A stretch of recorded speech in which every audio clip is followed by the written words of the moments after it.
This is the original esport racing game. This is iRacing.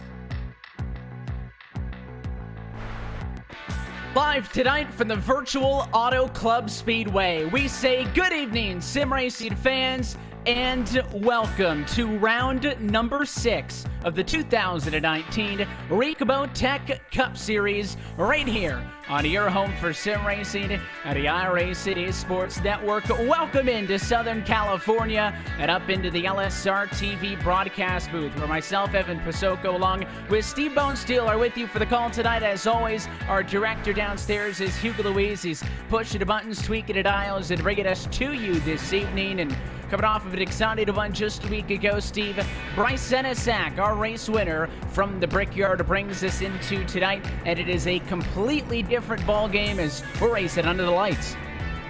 Yeah, we're going to be under the lights here tonight, and Bryce Senesac, he picked up 3 spots on the point standings last week with his performance in Indianapolis, so it's going to be a big night for him to see if he can follow up from last week, and all these drivers out here ready to go racing here at Auto Club Speedway.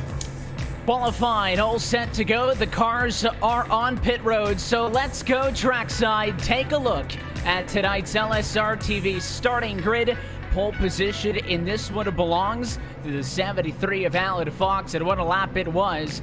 Far better than the rest of the field, so he'll be bringing us to the green flag this evening. The number 17 of Tommy Haynes on the outside of the front row, starting in second place. Travis Pryor and Tyler Hallman going to make up the duo of row 2. That'll be third and fourth position respectively, and David Weishart, top 5 car tonight.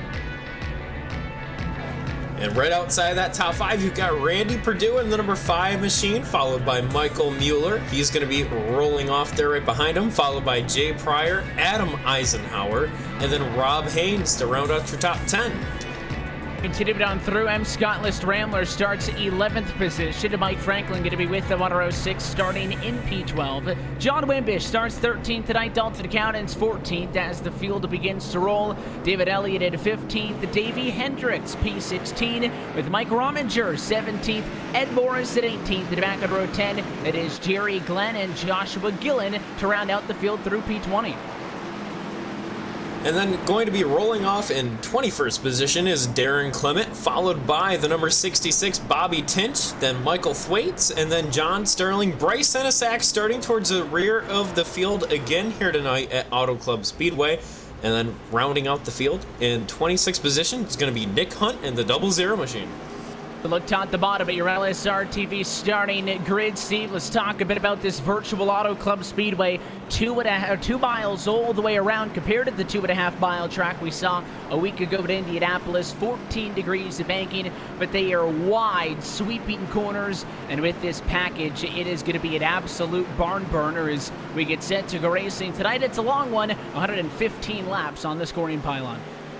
Yeah, 115 laps, a relatively long race here. It looks like we're probably going to have about 3 pit stops, it looks like, here tonight. And we'll have to see what strategy plays out to be, where the cautions fall. But the Ford First Mustang pace car will be pulling it down to pit road. We'll be getting the green flag here just momentarily.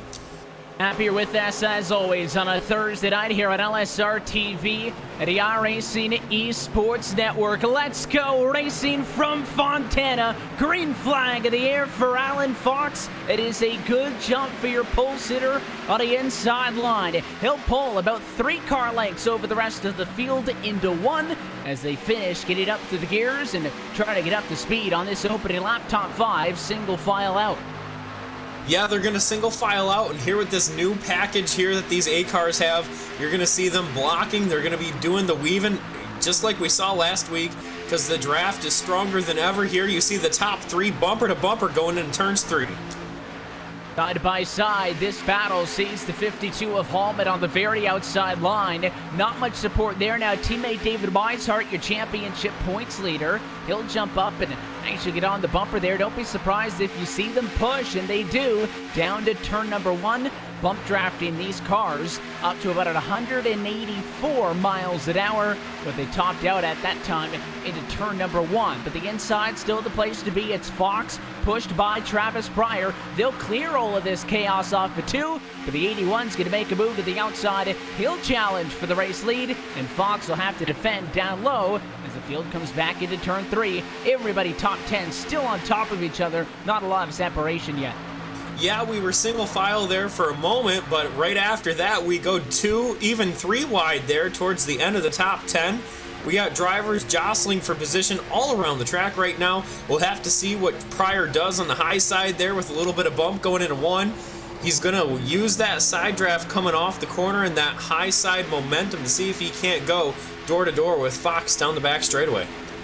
But those water shots, you can see maybe a hint of 3 wide that time, but at 2, the 86 of Adam Eisenhower was thinking about making it 3 wide, but they're back to 2x2. In fact, looks like the field tightly packed together in 3 to 4, more so than they actually were coming to the green flag. Again, this draft is going to keep these cars all together in monstrous packs like this. We'll see what the intervals, I should say, are this time by, but the top 15 cars all within 1 second. Your race leader, who is still pole sitter Alan Fox. Once Pryor made that move to the outside, Tommy Haynes tucked in behind him. That's that yellow number 17 on the inside line. You need drafting help, and your race leaders are not exempt from that either. And we're going to see this probably for about 7 to 10 laps, somewhere in there, before the tires start to fall off a little bit. On the inside line, it's going to start to get tight. You're going to have a little bit of issues in the pack, Evan.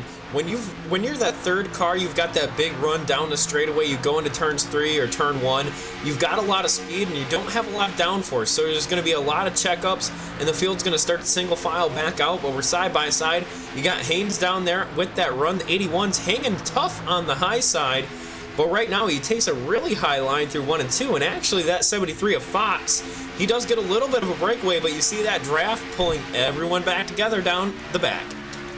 And most of the time, you just want to get out and away for the battle and behind you. In this case, though, it's going to be nearly impossible for Fox to do so until these tires really start to wear off. The field gets stretched out a little bit, and then it is going to be a little bit more plausible. However, that draft is not going to go away. Doesn't matter if you got fresh tires or 30-lap old tires.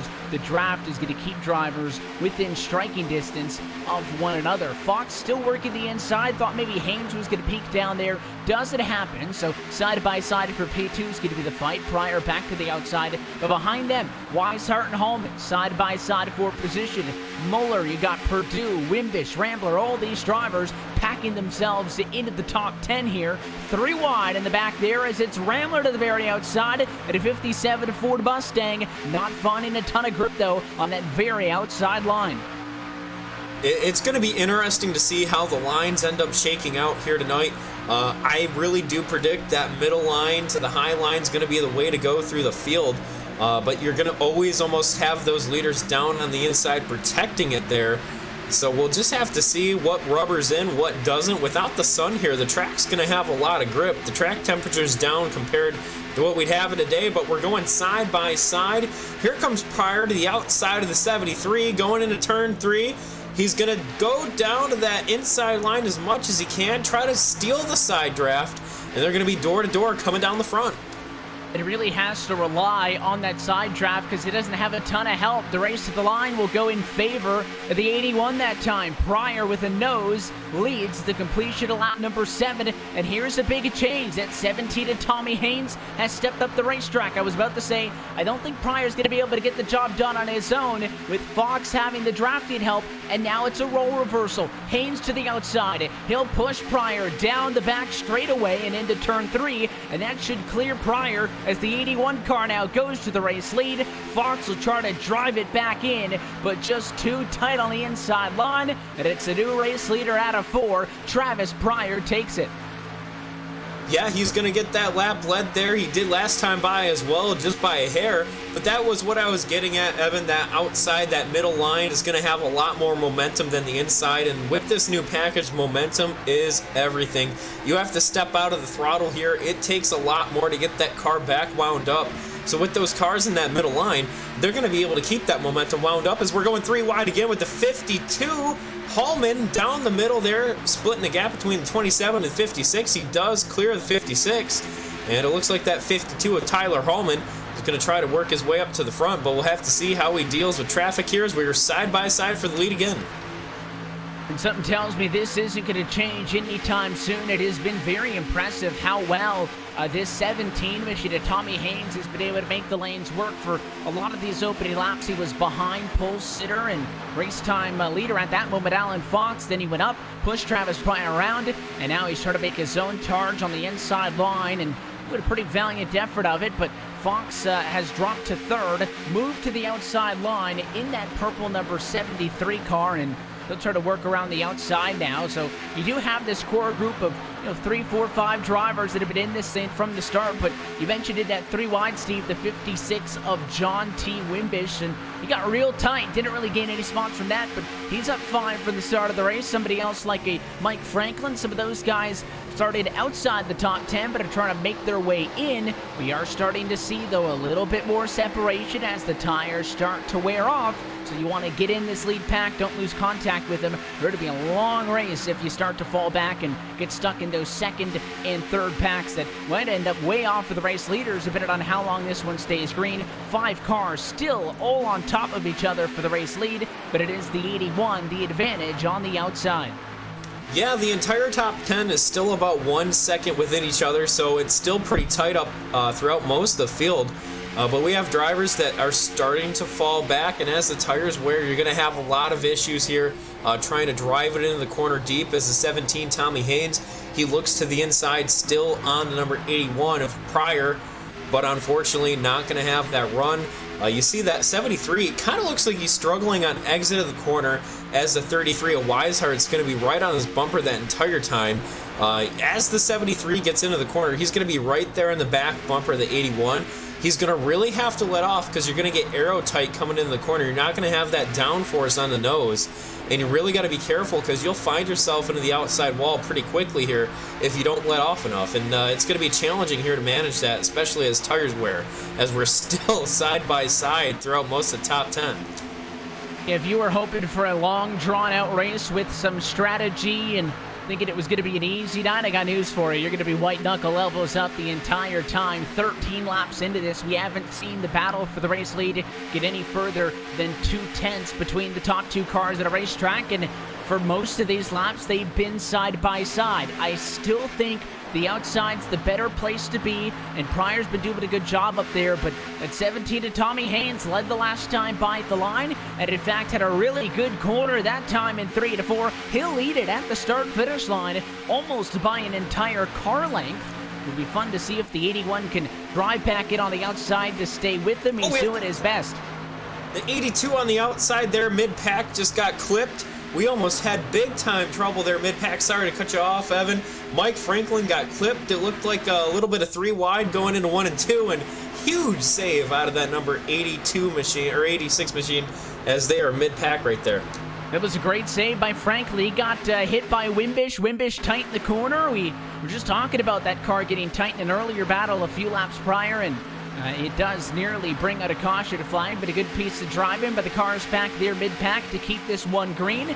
And we are still going at it. Now 15 laps in it. Again, 115 laps at Auto Club Speedway means we're going racing tonight 230 miles. That's a long way from home as the 17 now counters to the outside of Pryor. The battle for the race lead continues. So pit strategy is going to be interesting in this one, and you've entered off at the very top seat, probably a 3-stopper if this thing goes green to the end. But when you got this many cars this close together and for so long, because the package is going to keep them all in these groups of cars, I'm not sure I'd be putting a ton of money on this one going incident-free all the way, but it's certainly been exciting up front to this point. Well, I think right now, as this run continues on, we're going to start to see some drivers start to struggle.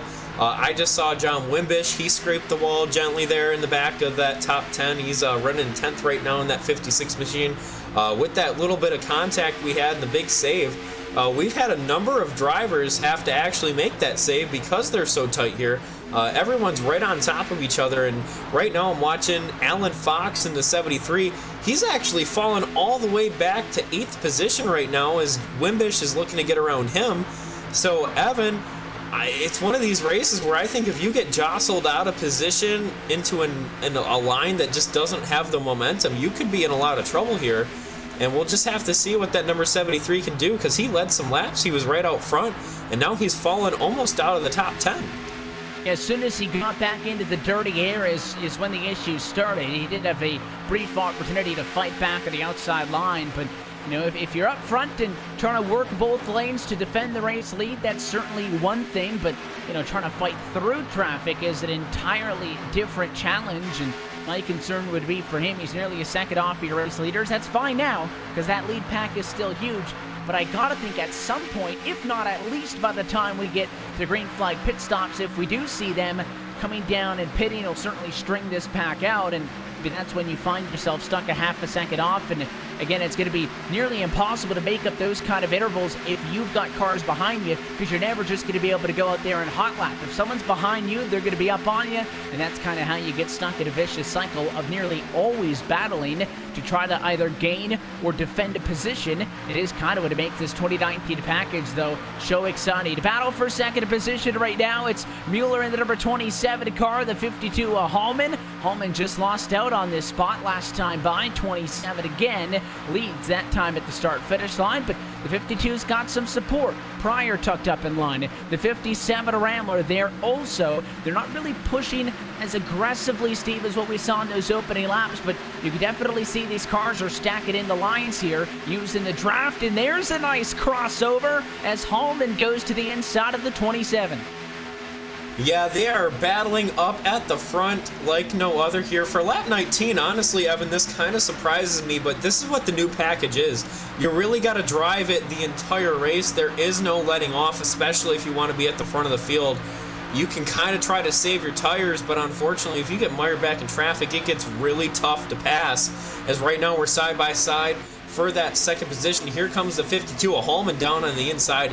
He's been methodically moving up a little bit of 3 wide there as the 27 strung up on the high side.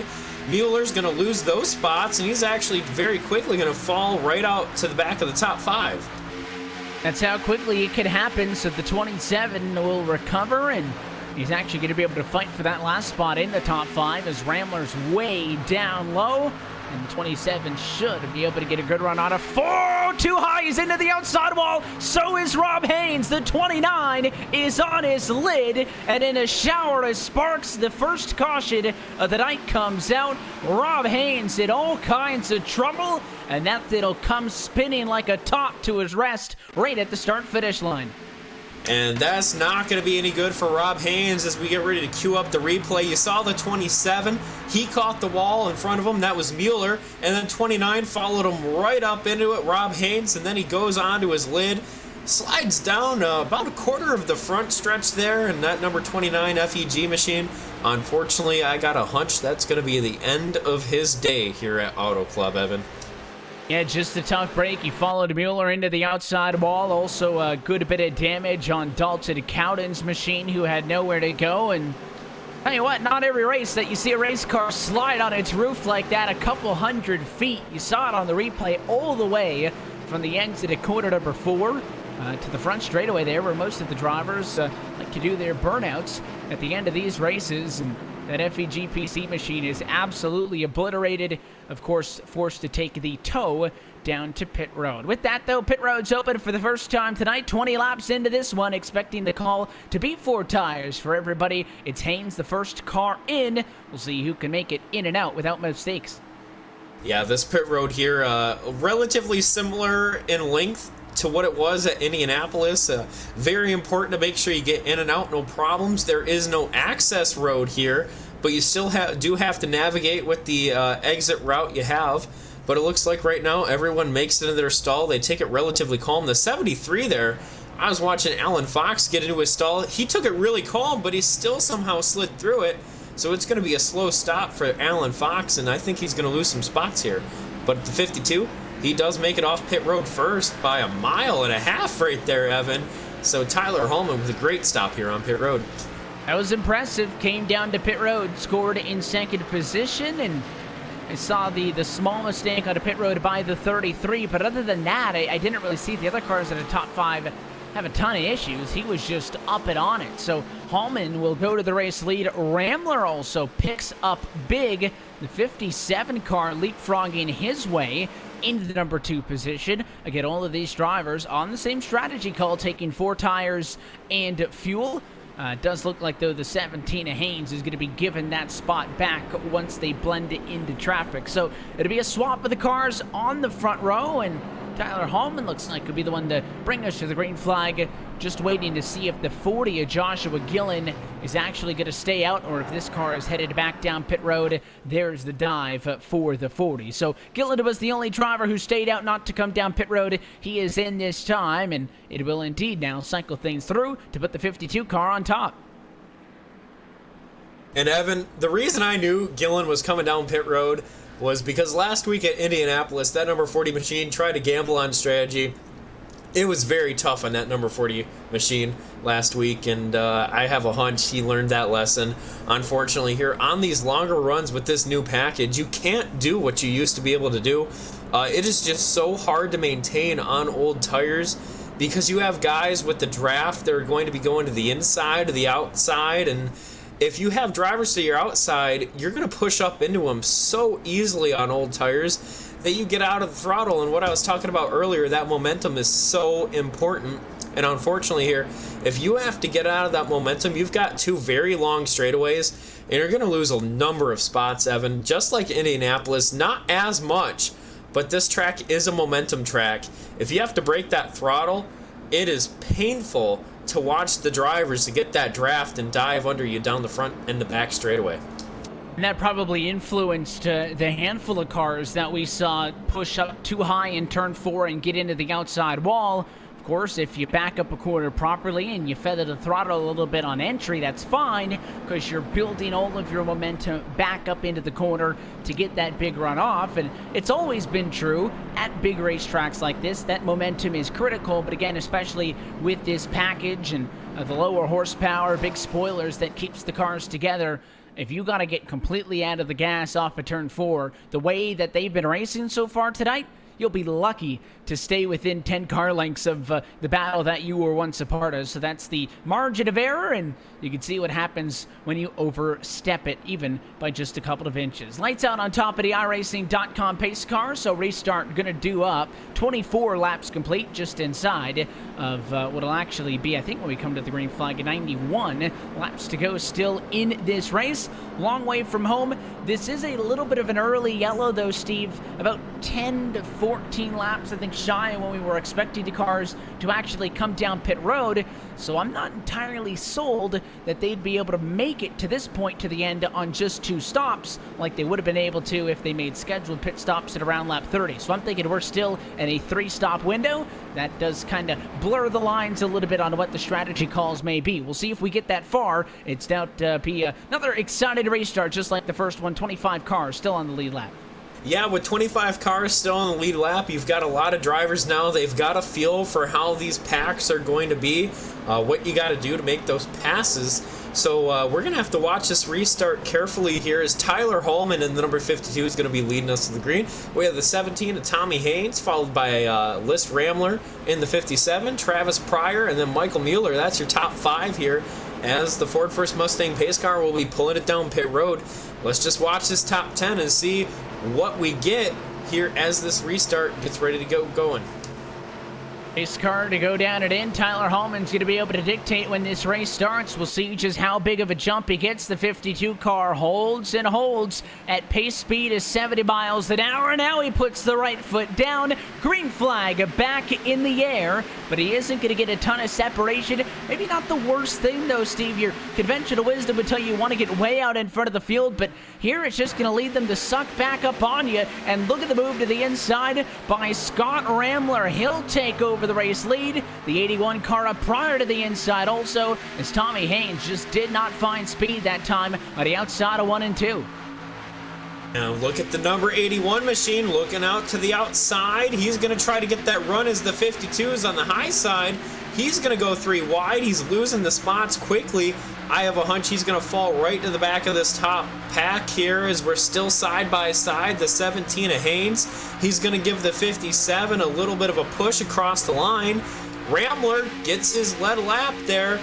But we'll have to see going into 1 and 2, will that high side be able to prevail? I think it's going to take some time, like we saw in that first run. That high side really comes in about 10 laps into the run.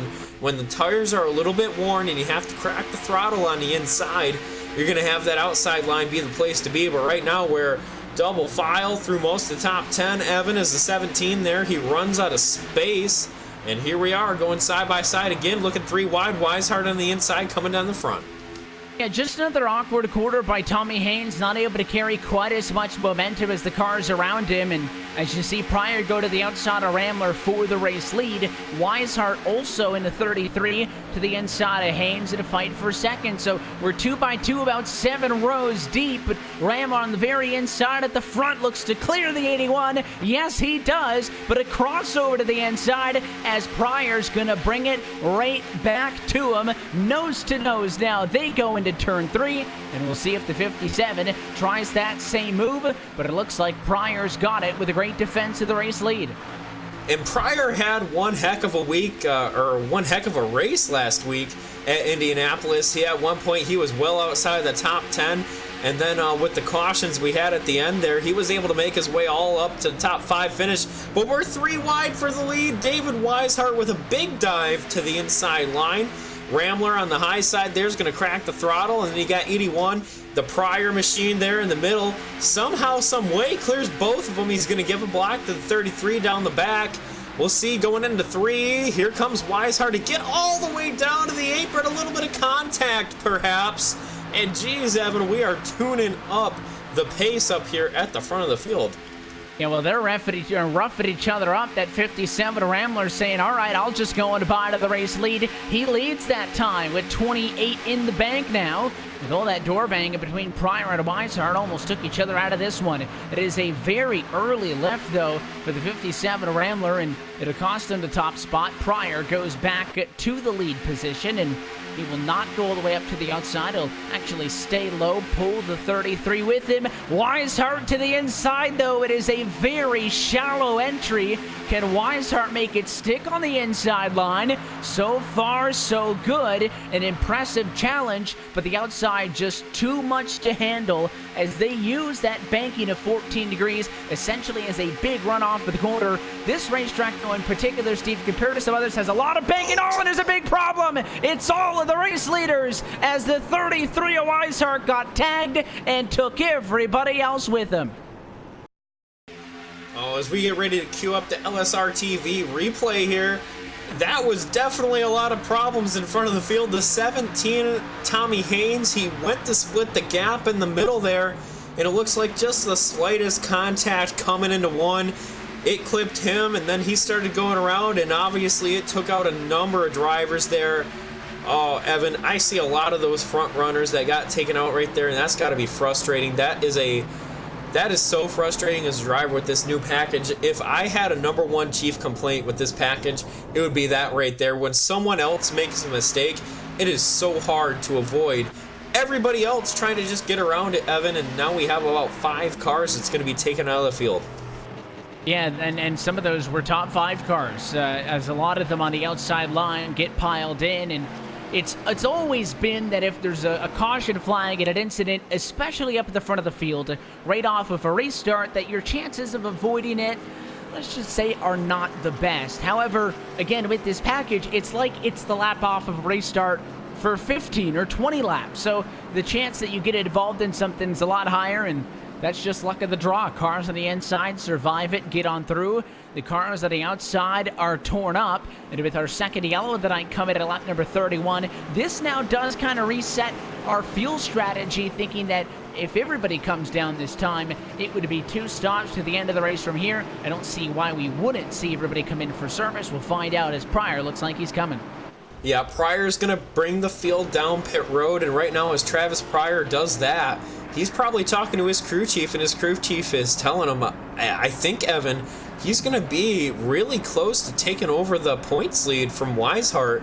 Weishart, with that contact there, I think he's going to be pretty much done for the night. He's going to probably finish outside the top 20, and right now Pryor, he might be able to take over that points lead here at Auto Club Speedways. We have a few more races before we go to the chase, but that number 81 machine, after last week's performance at Indianapolis, this right here, that's just what he needed. He needs to stay out of trouble, though, here for the rest of this race. We still got about 80 laps or so he's got a lot of time to stay out of trouble, and you can see just right there with that caution how quickly it happens.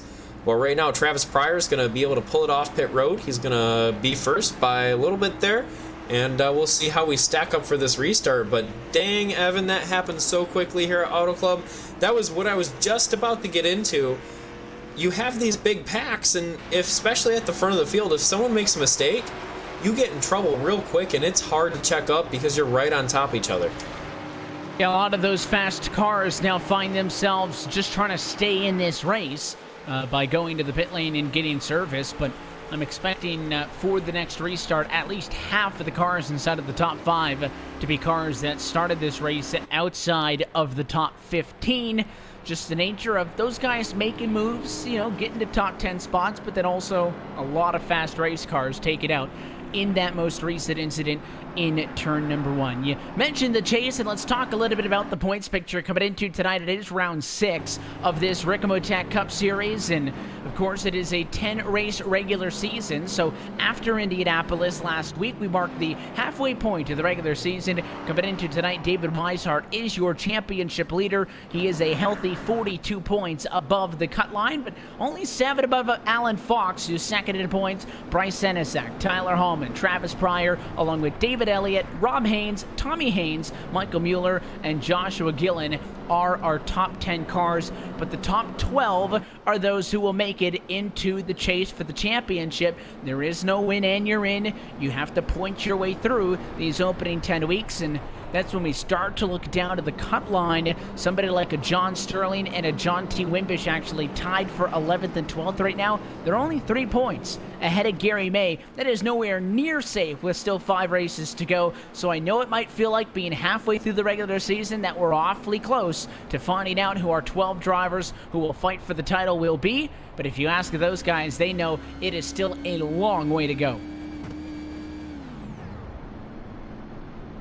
Yeah, it's going to be a long way to go here for really the entire of the season. So we go to Texas next week, and that's going to be a completely different beast from what we have here at Auto Club. Auto Club with this new package is really tough for drivers to get a hold of, but Texas is one of those tracks where it is exciting to be a driver because you have so many options. This new package opens up 2-3 different lanes of racing, and you can be so fast on any one of them. So we'll have to see here next week when we go to Texas what we get and who is fast. But right now at Auto Club, we're going to be watching the pack racing and everybody getting a little bit of aero tight and stuff like that. We'll have to see how it changes next week at Texas, because you still do have the aero tightness, but you do have 3 lines to work with. So it's a little bit different than what we have here at Auto Club. It is, and that's what makes all of these racetracks unique, and especially I think the fact that we're under the lights tonight as well adds a little bit more of a layer to it. I would say more times than not on the iRacing service, if we're here in Fontana, California, it is the night race, and it's just a ton of fun. We're talking about a cool 66 degrees trackside, so a lot of grip out there to make this race as exciting as possible. With the lights back out on top of the pace car, this restart now going to come with 34 laps complete, so 10 laps removed from our last restart. So a significantly shorter green flag run that time, and I think that all kind of ties back in with what I said. Even if we get 20-25 laps into a run, I'm not sure this thing really can stretch out and go green just because of how on top of these cars are with one another. But it's still really early, Steve, outside of 80 laps for the end of this race. Long way to go. We'll see if these drivers heed that warning from the yellow as maybe some cautionary tales, or if they're going to be right back up on the wheel and fighting. Yeah, we'll have to see, Evan, and to really bring example to how big that last one was. We had 25 cars on the lead lap after that last, the first caution we had, but now we only have 17 drivers on the lead lap. So we had a number of drivers get involved in that one, and they're going to be mired in traffic, but the pace car pulls off, and Evan, here we go, back to the green flag. The 81 Travis Pryor has it there, and he's off. Green flag is in the air. A little bit of an earlier jump than what we saw last time, but it is Travis Pryor to turn one. Good jump, though. 4 car lengths over the battle for second position. How about these cars? David Elliott, the 42 machine on the inside. He started in 15th position. Ed Morris behind him in the 7. Started in 18th position. So all of these cars really taking advantage of the problems that the top 10 cars have had. Got some lap traffic blending up that Travis Pryor will slide high to avoid. Let's see if these drivers, though, that have made their way through the field now can take advantage of this opportunity, or if Travis Pryor is going to be able to check out. He had a great opening lap running along the inside that time. We're going to have to watch this field here as they navigate around the number 86 machine there. You got the 73, Alan Fox. He goes to the inside of Mike Rominger. Rominger's been moving up slowly through the field along with the number 7 machine, Ed Morris on the inside. What a run into 1 and 2 he just had there, as he might be able to move up to second position on the inside. You got the 42 of David Elliott with a little bit of a bump from the 44 of Hendricks on the outside as we're 2 by 2 for the top 5. You got the number 9 of Rominger sitting there. He's trying to figure out where to go, but I think he's just kind of sitting, waiting for someone to figure out where they're going and maybe make a mistake there as he falls into place there on the inside line. You got the 32 right behind him, Darren Clement. He's thinking the same thing as we're side by side for the top 5. 4 inside, 2 outside, and at 32, a Clement now thinks about the middle. Doesn't really pay off all that much, and it is still Travis Pryor off for the corner, but I'd watch out for this duo of Elliott and Hendricks on the outside. The 42 and the 44 cars pushing each other on the outside, getting all the way to the bumper at Travis Pryor that time, unable to make a move. And at 9, Mike Rominger started 17th. He's in the mix right now. The Napa Auto Parts car down low. A lot of cars, though, starting to push up already, that time off of 4. Showing you that these tires really start to slip away. The best laps that were run tonight, well, for Travis Pryor, race leader, his best lap was earlier in this race. It was a 39.8. You're talking about just now already about a second and a half of fall off from when these tires were fresh about 4 laps ago. I'm really liking what the number 81 of Travis Pryor has been able to do so far tonight. He's really been in control of the field, even though he hasn't led as many laps as some of the other drivers. He's been right up in that second position the majority of the night. But what I've been really impressed with, Evan, is he's been able to move through that top 5. You know, he gets mired back in traffic, and then just a couple laps later, he's back there on the high side in second, and then he gets the lead. So right now, if I had a driver that I had to say was the strongest one out of the field here, it'd be that number 81, Travis Pryor, out in front of the field. You got the number 9 of Rominger trying to make a move on Ed Morris, where you go side by side again. But right now, I'm eyes on Travis Pryor. That number 81 machine's doing a great job out here so far tonight. He's controlling the field, even though this isn't super speedway racing. It might as well be with this new package. And I'm watching Alan Fox in the 73. He's trying to move his way back up to the top 5. A little bit of contact with the wall there as we go side by side for the lead.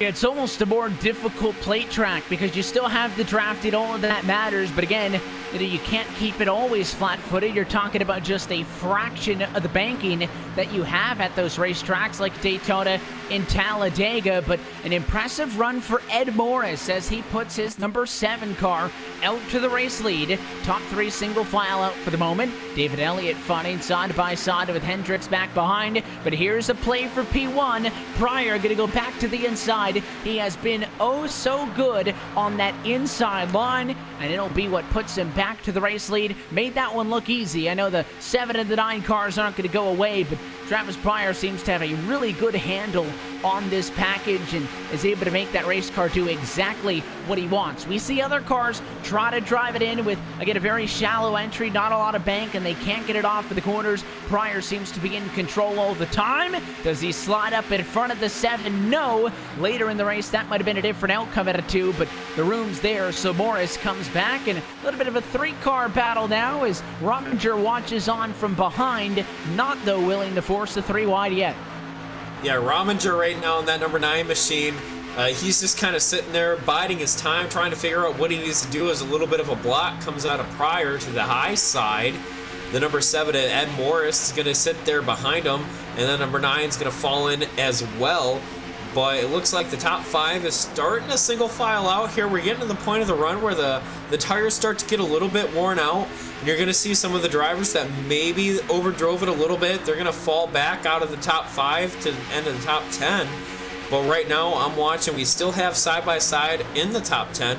We have Alan Fox in the number 73. He's trying to make progress. He's got the 42 of David Elliott on his outside there, mid-pack here. He's going to be able to clear him down the front stretch.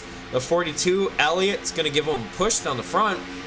And you've got a number of these drivers here that they were towards the top end of the top 5, even maybe even jostling for the lead, but right now they're trying to make their way back up to the front, because if you lose those spots, it is so hard to make them back here at Auto Club, especially with this new package, because the way that this track works for passing, it is just so hard as a driver, because not only are you trying to pass someone, but you got to hold the people off behind you as well, because they're going to get a big old run down the middle, down the inside, and they're going to be passing you too. We have a driver to the inside. He's going around down pit road.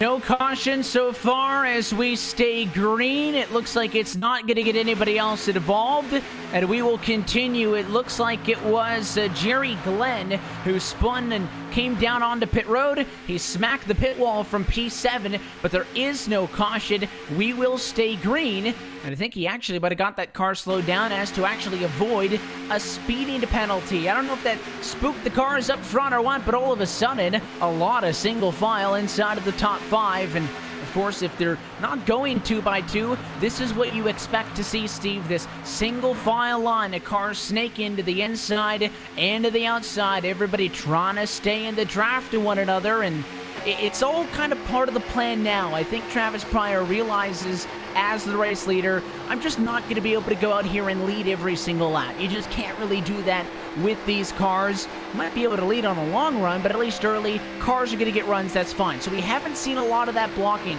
If we're this close, 15, 10, 5 laps to go, I think you'll see him go into the very inside, coming back up top, trying to shake those cars off of him. But at least for the moment, all these drivers recognizing, and I think being smart about it. We have seen a couple of big incidents. I think that just comes from drivers being packed in like a can of sardines on one another. So as Morris goes back down low, I think your race leaders have been pretty reasonable about it so far. Yeah, Evan, I have to agree with you there. I think Travis Pryor's taken a really good strategy to it. He knows he can navigate the traffic, so when drivers get in front of him, he's not overcompensating. He's not driving that number 81 machine too hard. He just stays confident in what he's got tonight here at Auto Club Speedway. You see right there, just like the number 7, he did get that big old run on the inside, but the number 81 stayed strong on the high side. He took that run down the back straightaway and was able to pop back up to the outside line. He goes side by side, and I think, like you said, Evan, he knows he can't lead every single lap here tonight at Auto Club Speedway. He just wants to lead the last one, so that number 81 machine staying consistent, staying up towards the front, and doing a great job at maintaining that momentum here so he doesn't get mired back in traffic or anything like that, because down the back straightaway here. He's got that run again, and now he's going to be able to take back the lead. Back to the top position. It is a game of chess at 180 plus miles an hour here at the Virtual Auto Club Speedway. In fact, Pryor got a really good exit that time off of the 7 car. See, at most racetracks, you give up 6 car lengths and you're going to be in a little bit of a touch-and-go position. At Auto Club, everybody stays in line. That is not going to change. Of course, the full running order is going across the top of your screen. The big difference on this is, of course, the fact that only 17 cars are still on the lead lap. Now, there's a lot more than that still in this race. Just a lot of them, Steve, with the damage, have fallen off of the lead lap. So I think that's helping let these cars up front breathe a little bit more. I think at this stage in the opening run, we would have still been 2 and 3 wide. And don't get me wrong, these cars are still on top of each other as we close in on lap 50. But that extra breathing room, I think, kind of settles the nerves down. You can take a deep breath and maybe start to think about how this race is going to play out to the end. Well, one thing I want to point attention to, Evan, last week at Indianapolis, Bryce Senesac, he came way from outside the top 15, top 20. He was able to win the race. But now you have drivers just like last week. We have Ed Morris. He's in second place. He started in 18th. We have Mike Rominger. He started in 17th. And then Davey Hendricks started in 16th. So with this new package, you can really move throughout the field. Even if you don't have the strongest qualifying package in your car here, you can still make your way up to the front of the field. And I am so impressed here as the 44 catches the wall. He's going to be able to save it there. That was Davey Hendricks. He got that wall a little bit as we go side by side for the lead. You can still make your way to the front even if you don't have the best qualifying run. And that's the key, is trying to take advantage. Of course, that race at Indianapolis was aided with so many trips to overtime to help those cars that started deeper in the pack out. Now is a mistake from Pryor, a rare one. He's been the one that seems to have had the most level head tonight, but he really lost it that time at a turn 2. The 7 of Morris gets by. The 9 of Mike Rominger's trying to get through, and he will clear. So maybe now we're seeing what these cars act like on the very long run. As you know, we're talking about off for the restart, the longest green flag stretch of this race now, with nearly 16 laps complete.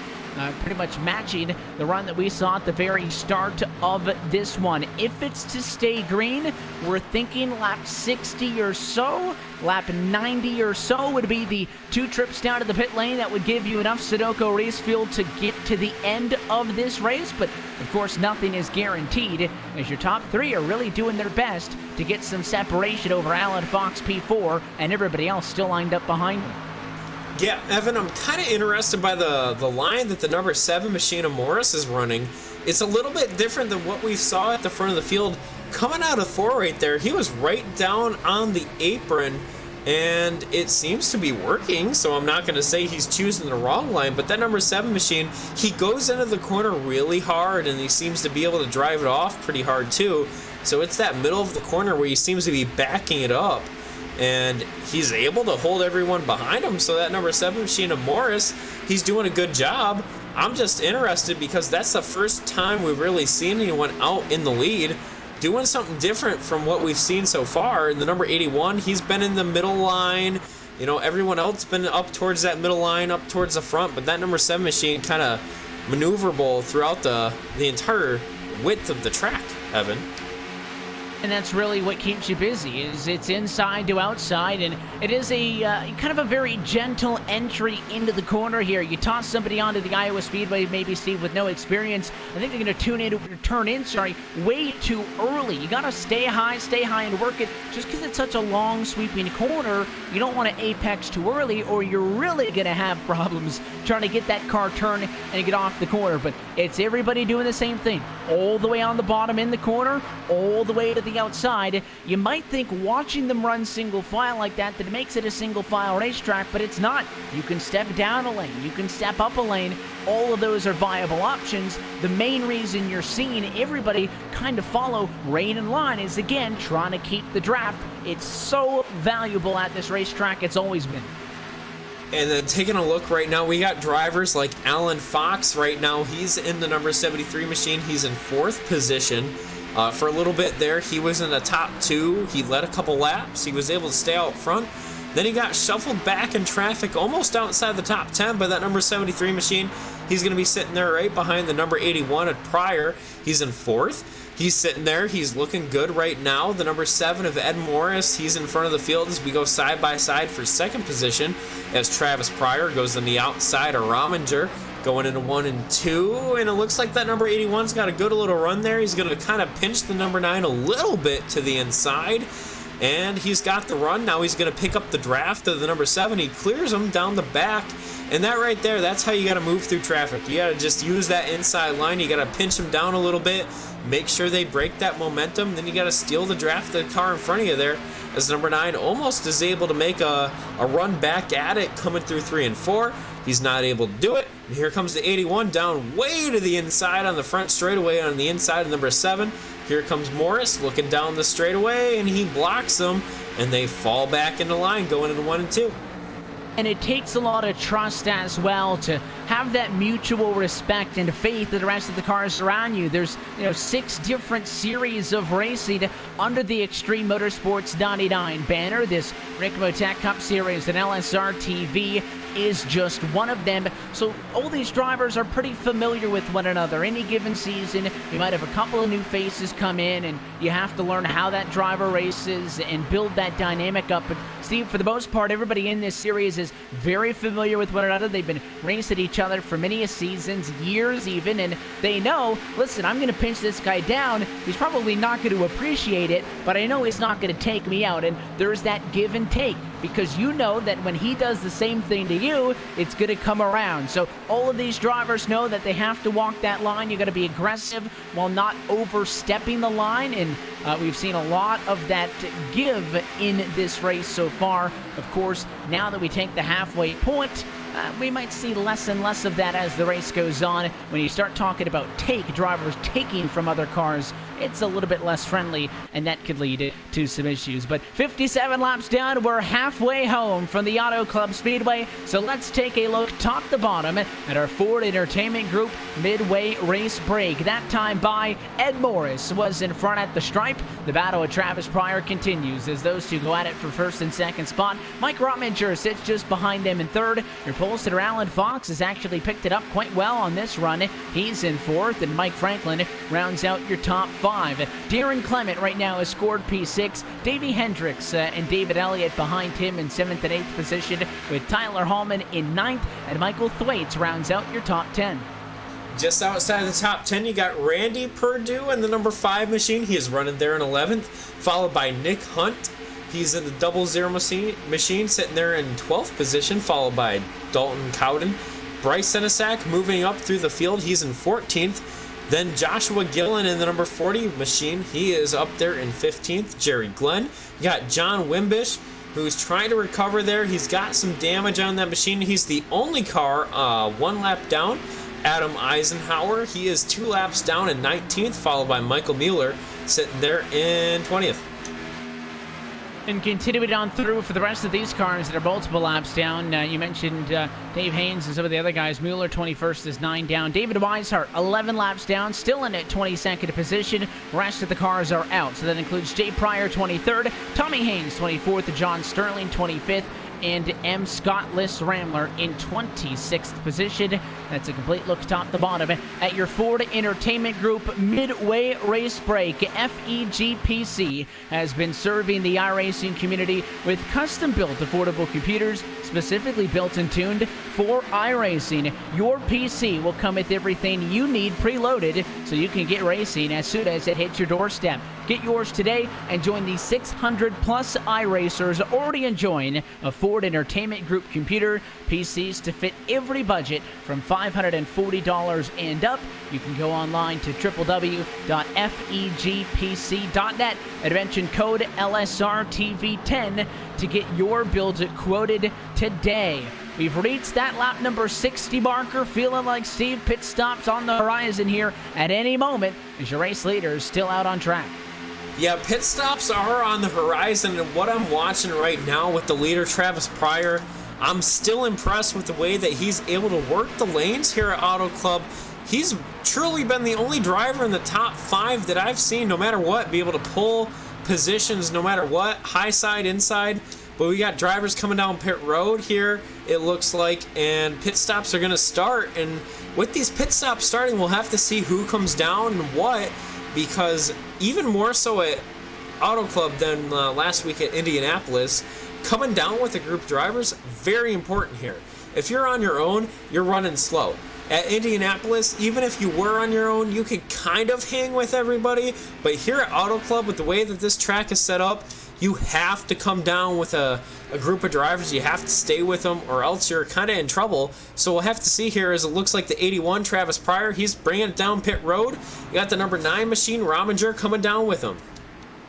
I like the call by the 81 machine to get in first, and most importantly, he has cars with him. You mentioned Rominger, Hendricks on pit road, Hallman, Franklin, at least 5 of your top 10 cars are all in together and lined up.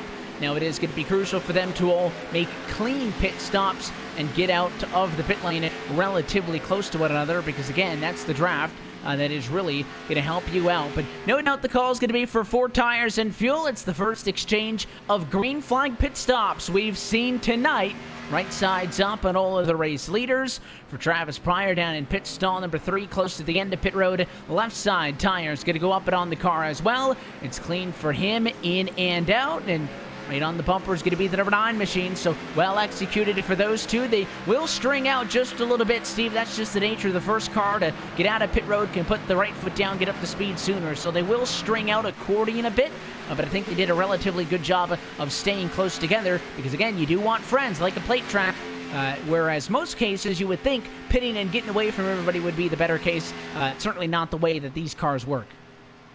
One thing that's definitely different here this week at Auto Club is the way that you're navigating here, as you're going to be faster on these fresh tires. It's not as big of a deal, Evan, this week when you're on fresh tires. You're able to go to the outside, go to the inside. It's not that hard to navigate. Last week at Indy, it's very hard. You've only got about 2 lanes that you can really run at Indianapolis to make that time. But here this week at Auto Club, you've got the whole I almost want to call it 4 different lanes that you can run, and you can just pass people no problem. So as you've got new tires here, you don't have to worry too much about the older tires.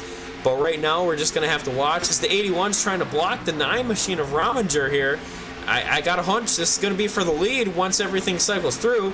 So we'll have to see what Pryor does in that number 81 machine, as a couple of drivers here are starting to challenge for what should be that top spot. And it will be shortly, because Nick Hunt has come down pit road, so he'll give up the number 1 position. And I think just the last time by, Darren Clement also was on for service. So the next time by, Travis Pryor should once again be scored as your race leader. And this same group of cars did a very good job at sticking with one another as we now work lap number 65. And in fact, this next time through, take 50 laps to go in the Fontana 230. It's all the same players. Pryor in the mix here. Rominger, Morris, Fox, Hendricks. They'll become your top 5. Just behind them, you got David Elliott dropping it back a spot. Dalton to Cowden. And then that's it. I think Tyler Hallman in the 52 might be a little bit too far back. Scored in what should become 8th position. He finds himself about 3 seconds off for the rest of the field there, and I think that might just be too much to overcome. So we may finally have a breakaway, and I don't know if it's really fair to call it a breakaway when there's still 7 cars in it. That's a huge pack, nearly half of the lead lap. We'll be battling for the race lead still, but at least it is not 30 cars on top of each other like it was a little bit earlier. Yeah, definitely. With the smaller pack, what we originally had, we had about 15-20 cars within almost a second and a half of each other. Now we only have about 5, 6, 7 cars within a second of each other here. And the field is continuing to spread out, but we got that battle for the lead. Rominger there in that number 9 machine, he's really come to the front of the pack. Like I said earlier, he started in 17th. So just like Ed Morris, they've worked their way through the field. And I think one of the advantages of that is, just like last week at Indy, they know how to pass people. As you move your way through the field, you're going to figure out, okay, I tried to pass on the high side. That didn't really work. So let's try this different line.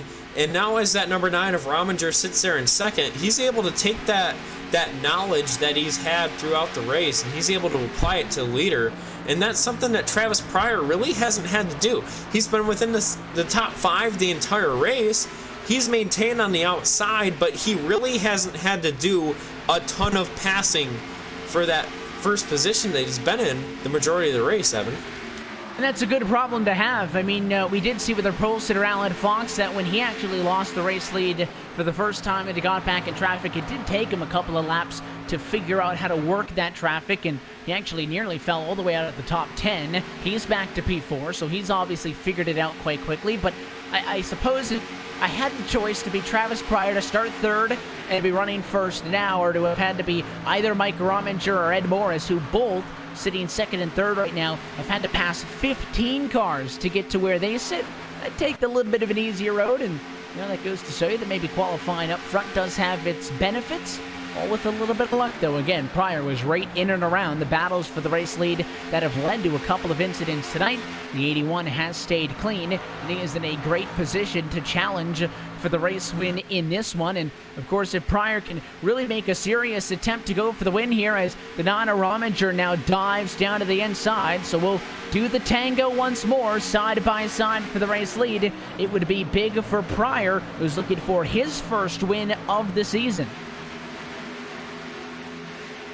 Yeah, Travis Pryor, definitely, he's sitting 5th in points right now. He needs a good night. The 9, Rominger, the race leader. They just got stuck behind lap traffic, and Mike Rominger gets hit. He's into the inside wall. There's no yellow, and we stay green. It looked like they caught up quickly on lap traffic. You saw it live there. The 17, Tommy Haynes, was slow, and I think Rominger was expecting to have a little bit more room to go up. Pryor was trying to stay low to avoid that car, and the 9 car gets slammed. He goes into the tires, and just like that, his car's destroyed.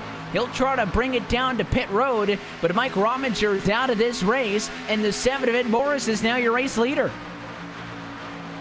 I feel like that right there just describes how insane this new package is at a lot of these tracks nowadays. You look away for just a split second. I was looking at the points. They're going to go over the points. We got the top 5 there. We got Pryor trying to move up to the lead. I looked away for about 10 seconds, and just like that, you have drivers going around. So here with this new package, you've got this entire top 10. They're in a pretty big pack. You get one slow driver in there, and it's a big mix-up. You got drivers that have to shoot low, shoot high, and unfortunately right there, that number 9 machine, he wasn't able to get the space that he needed, and he found his way to the inside wall, and just like that, we have trouble there, but no caution. So unfortunately for the number 9 machine, Rominger, he's going to be dropping back. He's probably going to, really, that's the end of his night. He's not going to be fast anymore after that. We have a little bit of contact there coming off the corner. Number 81 of Pryor looks like he's struggling a little bit here after trying to get his bearings back. The number 32 on his outside, that's Darren Clement. And here comes the 42 along with him. The 42 joins the party. David Elliott back into the picture as the 44 of Hendricks fighting for the race lead. Could not carry that car through the corner, so he lifts it out of the gas, and it'll bring Alan Fox's 73 back into it. The 32, Darren Clement pushing. And again, it is a 115 lap affair, so these drivers still quite a ways from home, as in a handful of laps they'll be at 40 laps to go in this race. We're still thinking that the magic number to make it the distance may be closer to lap number 95 now than what we were thinking a little bit earlier on, but that would leave you with 20 laps still to work on this run. That's a long way still to go. And we've seen with that example, your race leaders getting together, and the Nana Rominger all of a sudden finding himself in the wall and out of this race, that you cannot let your guard down even for a split second. Because when you got this many race cars this tightly packed together, something can happen in the blink of an eye. If you're not ready for it, your night could be done too. And something with this new package that I just can't ever get over is how, even if you don't have the best qualifying run, if you can figure out the track over the course of the race, you can move up through the field. So we got Davey Hendricks, who just led that last lap by just a hair. He started in 16th. You got Ed Morris there. He started in 18th. Darren Clement, he was in 21st to start the race. You've got some of these drivers that were just way back in the field, and now they're right up front, running for the lead. And as the race goes on, they figure out how the track is running, what they need to do better, and if you can have the pit stops fall just right place and you can make the lines work, you can move up through the field. And right now we have drivers that otherwise never would have been in the picture. With this new package and the way that it runs, you have them right up in the top 5 right now, and they're shaking and baking trying to make things happen up at the front. You got Ed Morris on the outside in the number 7 machine, Davey Hendricks on the inside in that 44 machine, and Darren Clement right there trying to make it 3 wide at sometimes. And these are all drivers that started outside the top 10. Yeah, more than half of the 8 cars that are fighting up here started outside of the top 10. Only Alan Fox, Tyler Hallman, and Travis Pryor were top 10 cars, and they were all top 5 cars. So just goes to show you the rough nights that the likes of Tommy Haynes, the David Weisharts, the Michael Muellers have had from getting involved in those incidents. And actually, Mueller just recently taking his car behind the wall is going to officially be one of our DNFs tonight from Fontana. So you've done the difficult thing, and it took a little bit of luck avoiding an incident. You also, I think, needed at least one restart to be able to catch up, and you got 2. So you've had a couple of things go your way, Steve. You're in a good position now with still some healthy bit of running until we get to the end of this race. But you can't mess it up. You still got to go through a cycle of green flag pit stops, assuming that this one stays green, and you still got to beat the other 7 cars around you. So don't start to overthink things. I think it's almost better to be in that mode that these drivers have been in for a majority of the night, and that is, this guy's going to attack me, he might get the spot away, I'm going to go right back at him. If you start to overthink things, and we see this on plate tracks a lot of passing, and then in the final 5 laps it stops. They all get single file because everybody's overthinking their moves, knowing that if I make a mistake now, I'm really screwing myself out of a lot of points. So as best as you can, don't think about that. Stay out there, go race for one another, and I think these drivers will be smart about it until after that final trip down to the pit lane. That's when this race is really going to kick off. Well, a couple of things with this run that's going to be interesting. Now that we've had so many laps under green, the field's starting to really spread out. We have the top 8 or so. They're about a second within each other, but after that, they really start to fall off. So we really have 8 cars in this, I'm going to call it the lead pack, Evan. And other than that, everyone else is spread out through the track. So right now on this last pit stop, you're going to have teammates. They're going to be talking together. They're going to be like, okay, I'm coming down on this lap. And they're going to be like, okay, I'm going to come down with you. But you're going to have drivers that might be out kind of on their own. They don't have any direct communication with other drivers in the top 8 or so. And if pit stops don't go the way that you want and you don't come down with someone, you really could be strung out. So Darren Clement right now, as he leads the race, if he doesn't have people come down with him, he could easily lose about a quarter of a second to even half a second each lap if people don't come down with him, Evan.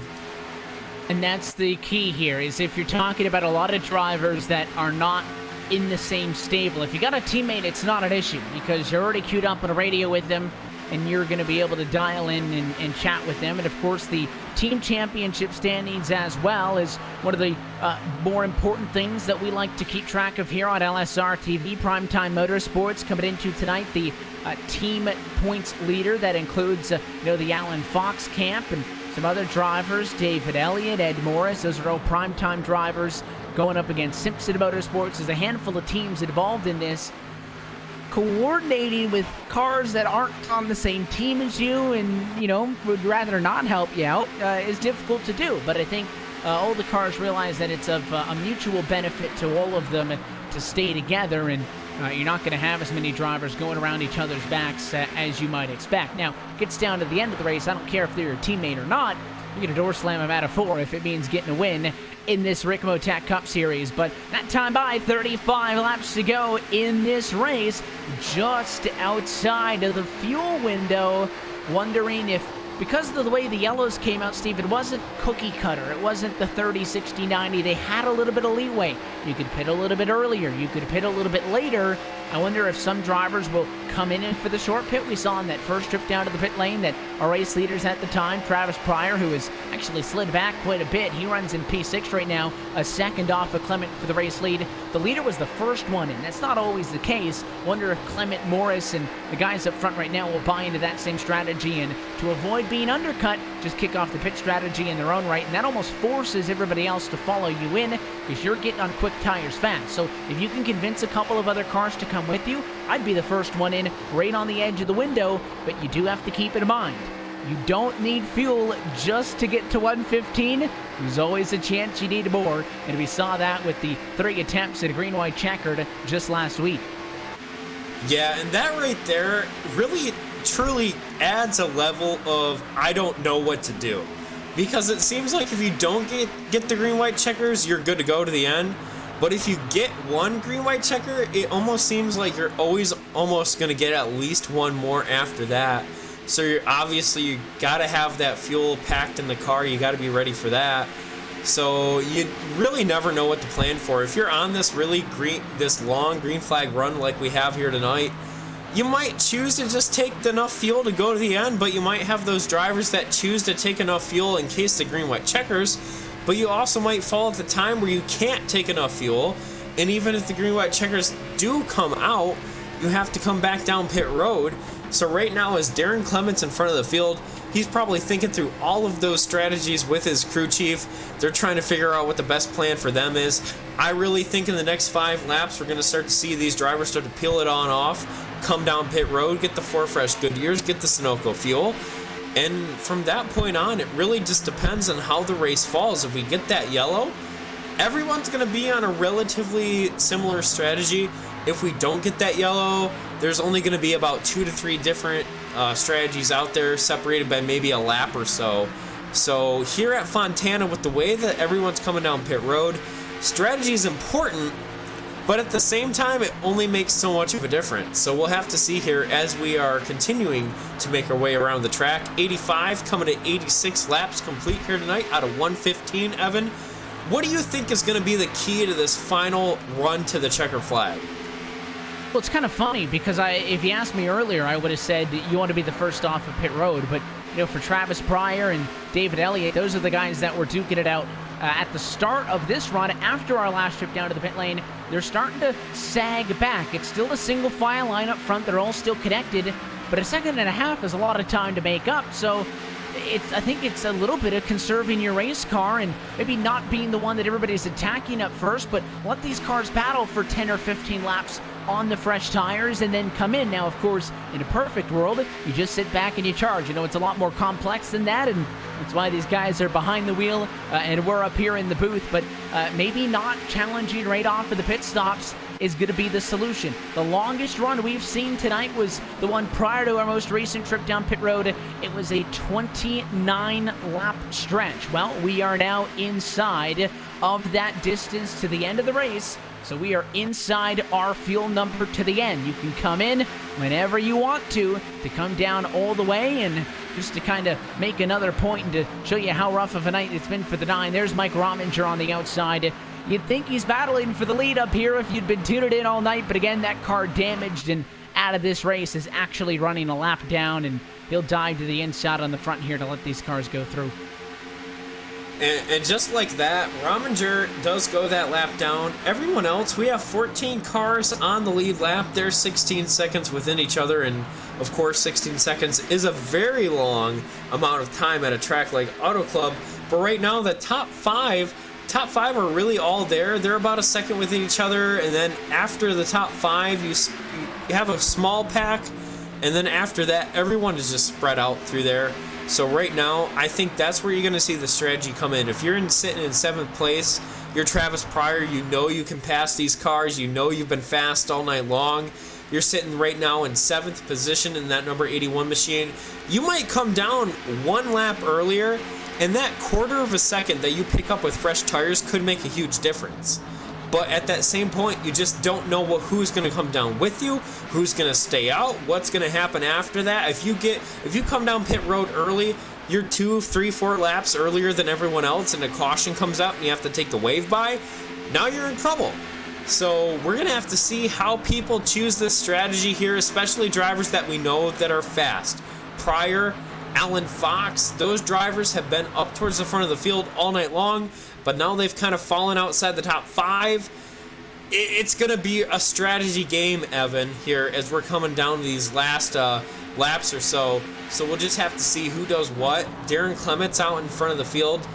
He's in that number 32 machine. He's been able to make his way all the way up from 21st position. Ed Morris, he started 18th. Davey Hendricks, 16th. And then Mike Franklin started in 12th.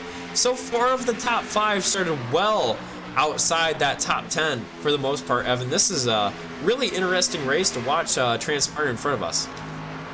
Your top 7 have really started to be stretched out, but it looks like it may be a magic number of 4 now. There's about 3/4 of a second difference between Mike Franklin, who's in 4th at the moment, and Travis Pryor, who is in P5. So if I'm Darren Clement, Morris, and these other guys, I think you need to pit together. If you can get the 32, the 7, the 44, and the 82 on pit road together, I think that's your best bet, and do it before that other group comes down. If I'm Pryor, I need Fox, I need Elliott to pit with me. The problem is you're a 3-car pack. Race it against a 4-car pack, so that margin for error is a little bit less. You have to be more coordinated, and here they come. Everybody down pit road for the final time tonight. Clements in, Morris, Hendricks, only your top 7 are in, with Fox and company behind them. And pit stops here, I say it every week, but these pit stops are so important. You cannot slide through your pit stall under a yellow. If you slide through your stall, that might be 2-3 spots lost, but here under green, if you slide through your stall, we got to talk seconds here. That could be almost 2-3 different seconds that you lose, and that right there kills you. If you don't have that draft, you can't get caught back up, you are done for the night. For the most part, everyone got in their stall good. We got everyone peeling out. We got 4 fresh Goodyears, a little bit of Sunoco fuel. We're going to be going green to the end. If these guys, they're looking good, but Evan, everyone has to nail that pit stop or you get yourself in so much trouble. And it looks like they all do a pretty good job. Morris is first out, Davey Hendricks behind, small blip on the map, and then it's Clement behind and Mike Franklin. So that other pack of cars, I think David Elliott in the 42, Travis Pryor, Alan Fox, you can see they're not as close together. There's a lot more space in between them, and I think that's really going to take Alan Fox out of the race because he's got no drafting help.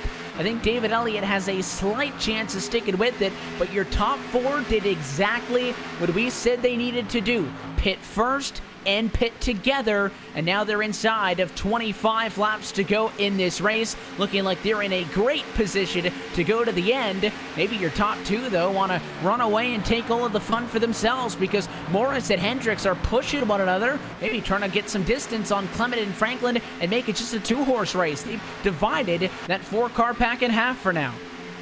And I tell you what, as a driver, it is so frustrating here to try to figure out, do you want to just push that driver in front of you?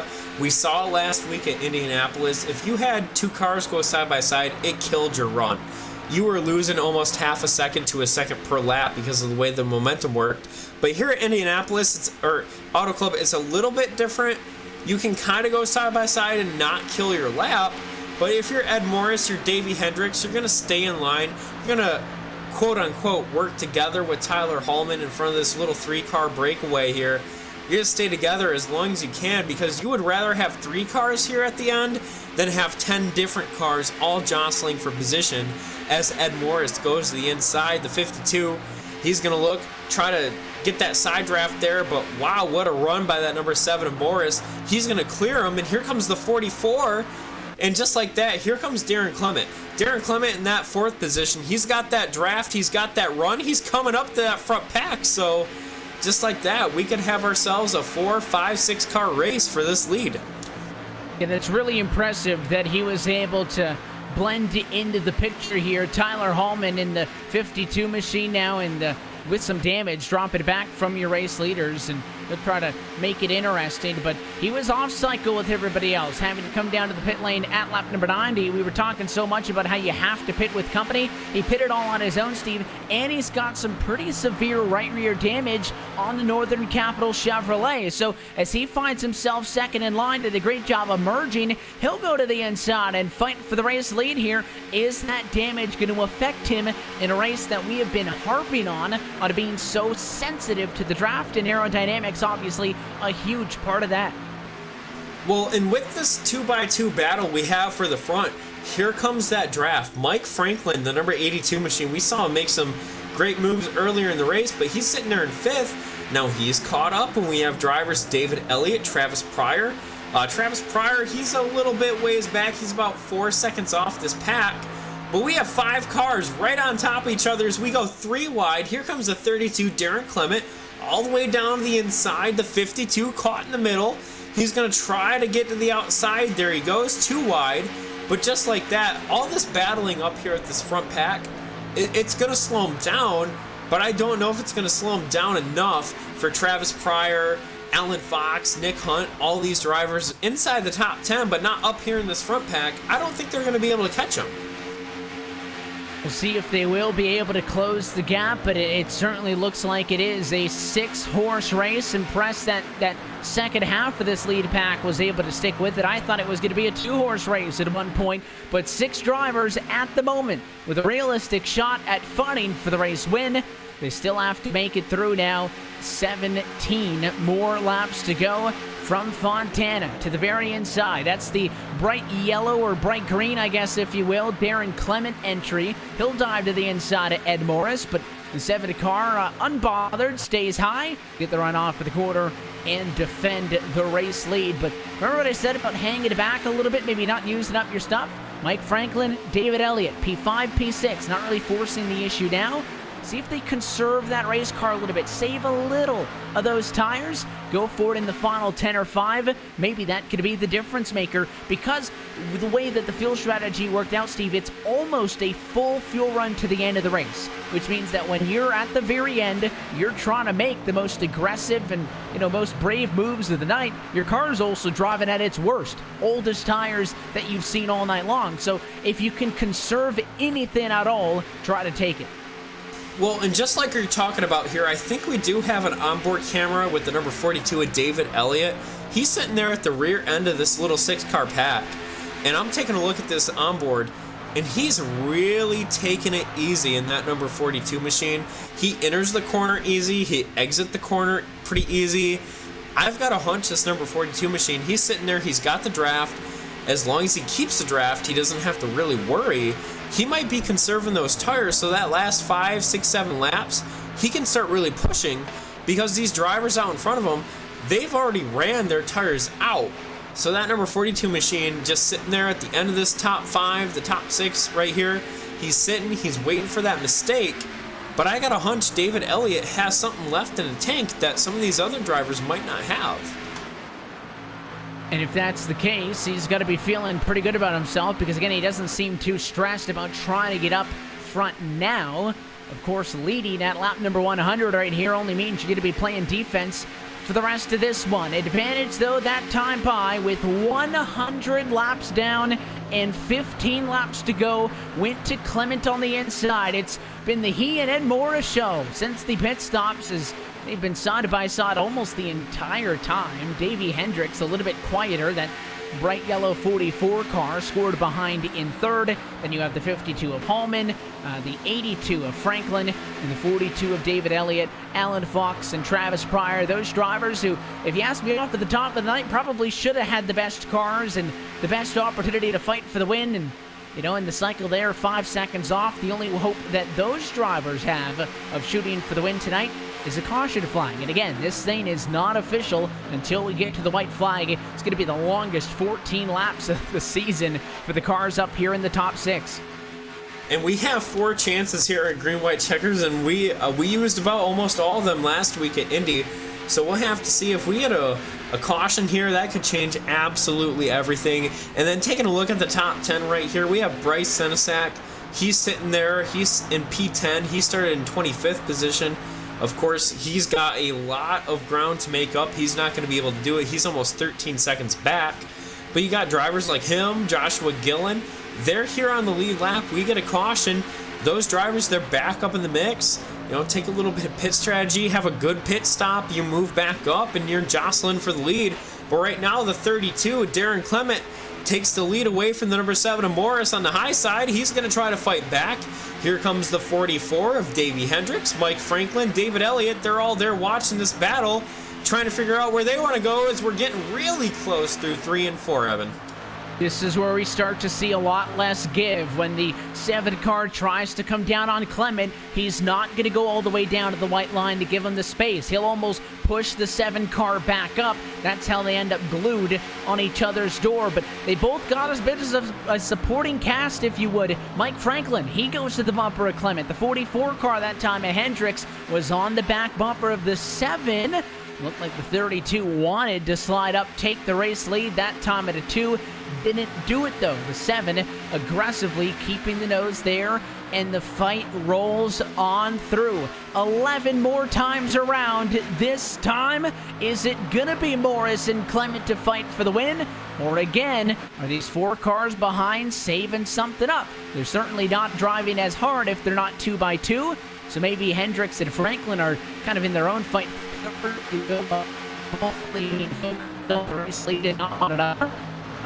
We'll see how long these cars last. Again, we're going to be talking about a high-speed, old, tired tilt to the end on a green flag run. It'll nearly be 80 laps by the time it's over with. And if you've turned into the iRacing Esports Network right now on LSR TV, you've tuned in for a great battle. We have about 10 laps coming here. We've got all these drivers in the top 5, top 6 or so. They're right on top of each other, and they've got a good little breakaway from drivers like Alan Fox and Travis Pryor. They're 4 seconds back. So this top little pack here, they can battle it out. They can go wherever they need to. They're going to push. We'll have to see here. If we get a caution, though, like you said, Evan, that changes everything. And right now we're 2x2 for the top 5 for the most part. The number 7 machine, Ed Morris, is on the high side. Darren Clement in that number 32 on the inside. And then you've got the drivers right behind him. Franklin, Hendricks, they're sitting there. They're watching, they're waiting, trying to figure out where to go. But you've also got Elliott and Hallman sitting there as we start to get tighter and tighter. There's those pinches coming through 3 and 4. And look at that number 7 still on the high side there. Clement not able to clear him down the front straightaway. There is some lap traffic that these race leaders are still going to encounter, so it is not all smooth sailing out of the windshields. They'll catch Wimbish. They'll probably catch David Weishart. That might be it. So how does that come into play? We've already seen a close call with the lapped car take a leader out of this race. That's back when the 9 of Mike Rominger found himself into the inside wall. Here comes the 82, though. Mike Franklin, tired of sitting around. He'll go to the inside, and we are 3 wide for the race lead with less than 10 laps to go. Hendricks goes way up and out of the groove in the 44 car. He'll fall to P4, and it's Ed Morris on his own, this time at the line by a car length. Well, I tell you what, Evan, that number 7 machine, he was probably holding on that wheel really hard there, but at the same time, that 3 wide move, that's almost what he wanted to see. That broke up the 2x2x2, and that clears him out for the lead, and now he has full control of the track as we're within 10 laps to go here. That number 7 machine, if he can keep all the lanes blocked, he's in a good place, but that number 32, Darren Clement, he's got the draft, of course, so does everyone else up here in this top pack. We'll just have to see. I don't want to say that the rest of the guys outside the top 5 can close in. Alan Fox, he's 3 seconds back, Evan. That's a long distance to close. I don't think he's going to be able to catch him here, but if he does, that would be incredible here. It certainly would be an impressive run as Fox is doing everything he can to, but we're 3 wide in the top 6, and it's for the back 3 spots as single file is Morris, the 32 of Clement, the 44 of Hendricks. It's everybody else trying to make sure that they're not the last car in line anymore, and if you're too busy fighting with each other, you're not going to get an opportunity to fight for the race lead in this one. So don't forget that. Don't back off. You got to stay up and in the picture here. Think big picture with 6 laps to go this time through. I think Ed Morris is looking really stout right now. The 7 has held off just about every challenge they've thrown at him. And all the way around, this has been a great race, Evan. Ed Morris being able to work through the field along with Darren Clement, Davey Hendricks, Mike Franklin, even David Elliott. All the drivers in the top 5 started with, or outside the top 10, and they've been able to work their way up to the front of the field. Here as we go side by side, Darren Clement down to the inside. You got the 7 of Morris on the outside. He's going to try to pinch him. Use that side draft, hold that number 32 to the inside, break that momentum, and the 44 of Hendricks there, he's sitting there right behind him, trying to figure out, where do I go? Do I go to the high side? Do I go to the inside? Do I push somebody? He's going to give a slight tap to the number 32 going into 1. Oh, and they make contact. There goes the 7 up the track. Morris gets pushed up the hill after your race leaders got into each other, and he's going to lose a ton of speed that time, as now it's Darren Clement to the race lead.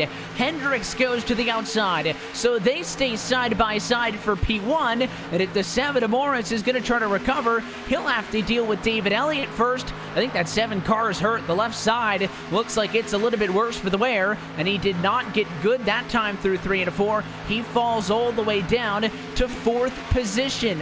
4 laps to go now in this race. Throw the top 5 under a blanket with one another. It's Clement on the inside, Hendricks on the outside, Elliott now to the very inside in the 42. He gets tight, pushes up, but keeps a hold of it, and we're 2 by 2 off the corner. And this is where I'm going to watch that number 42 machine. He sat outside, right outside the top 5 on the lead pack, kind of saving his tires, it looked like. Now he might have the tires to get around everybody, but can he get around everybody here as he looks to the inside of the 32? The number 7, Ed Morris, slightly hurt on the outside.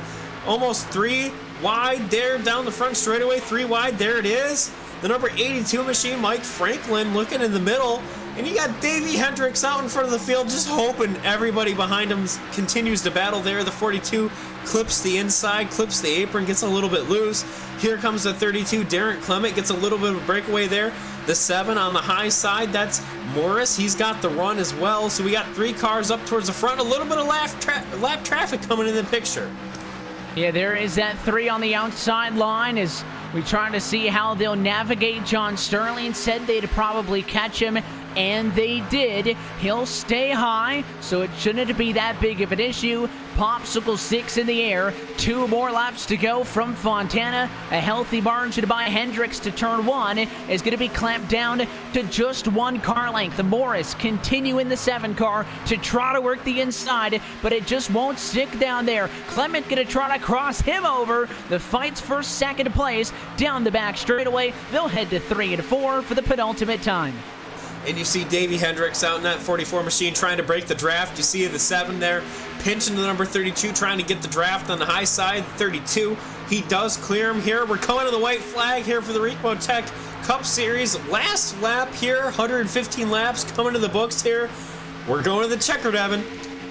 This one's going to go all the way down to the end. We get to the white, so this race is official. Hendricks needs to hang on at this point for just about another 1.5 miles, and he might just be able to do so because Clement at a turn 2 is going to be challenged by Morris, and I don't know if they can get to your race leader if they're fighting side by side. Final time in turn 3 now. Hendricks goes low. Morris, the 32 of Clement, they're going to rub each other up for 2nd place. They'll go 3 wide behind the leader, but it is all alone for Davey Hendricks, race winner tonight at Fontana. What a win for the 44 car. Clement behind, barely hanging on to 2nd over Ed Morris, who rounds out the podium. And Davey Hendricks there made all of the right moves at the right time, and a little bit of luck for him there as he comes across first. Top 5, you got Hendricks, Clement, Morris, Hallman, and Elliott there. They were all under a blanket. And that 2nd pack of drivers, Mike Franklin, he was 2.5 seconds back. Alan Fox, they're behind him. I tell you what, Evan, we had another 5-6 laps. We could have had a completely different picture up at the front of the field. But Davey Hendricks able to hold everybody off here on the white flag. And again, it wasn't the lap cars that made the difference. It was the other cars in the battle for the win. Clement and Morris, they just couldn't deal with each other, and they could not get up to the 44. Too busy fighting for second position, and it is Davey Hendricks who is celebrating on the front straightaway. Race winner tonight from the Virtual Auto Club Speedway. An impressive second trip to victory lane for him this year, but came into this evening out of the championship picture, so a lot of critical points go in the back pocket for the driver of the number 44 Toyota. And joining him in the celebration there, Darren Clements, who is your runner-up finish tonight in the number 2 spot. What we'll do is we'll take one opportunity to step aside, and when we come back to Fontana, we'll take a look at your LSR TV full race results, and we'll go down and talk with your top finishers. Davey Hendricks is your race winner tonight. You're watching LSR TV's continuing coverage of the Ricmotech Cup Series right here on the iRacing Esports Network.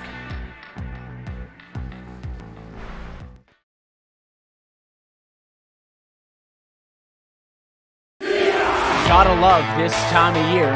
Only one can be champion. Let's go playoff racing. I said, hey, hey, oh, hey, hey. There's no surrender. Let 'em hear my battle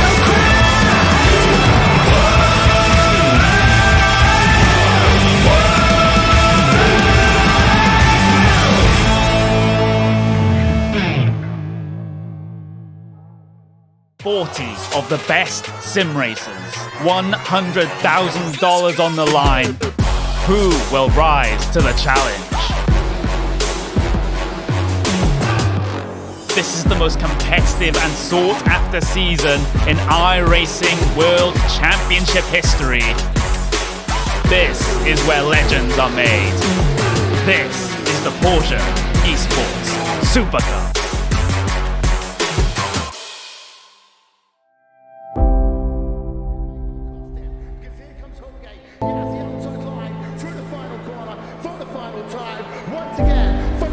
Of the Indianapolis Motor Speedway, will it be Tim Hogan? It's going to be Christopher DeMerrick at the line.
And welcome back live to the Virtual Auto Club Speedway, where LSR TV's coverage of the 2019 Ricmotech Cup Series continued tonight from Fontana, California, right here on your home for sim racing and the iRacing Esports Network. Welcome into the LSR TV post-race show. Evan Pasoko, Steve Bonesteel still with you. We'll go trackside and chat with your top finishers, including your race winner, Davey Hendricks of the night's Fontana 230 in just a moment. Before we do so, let's look top to bottom at tonight's LSR TV full race results. Hendricks gets the win, the final margin of victory, 0.4 of a second. Atop Darren Clement and Ed Morris, they had a great fight amongst themselves. It'll be fun to hear from them, who also came home second and third. Tyler Hallman finishes exactly where he started tonight, P4, and David Elliott rounds out our top 5. Mike Franklin finishes in 6th position. Pulsitter Allen Fox unable to be a part of the battle late. He comes home 7th. Nick Hunt comes home 8th tonight, with Travis Price Pryor in 9th position,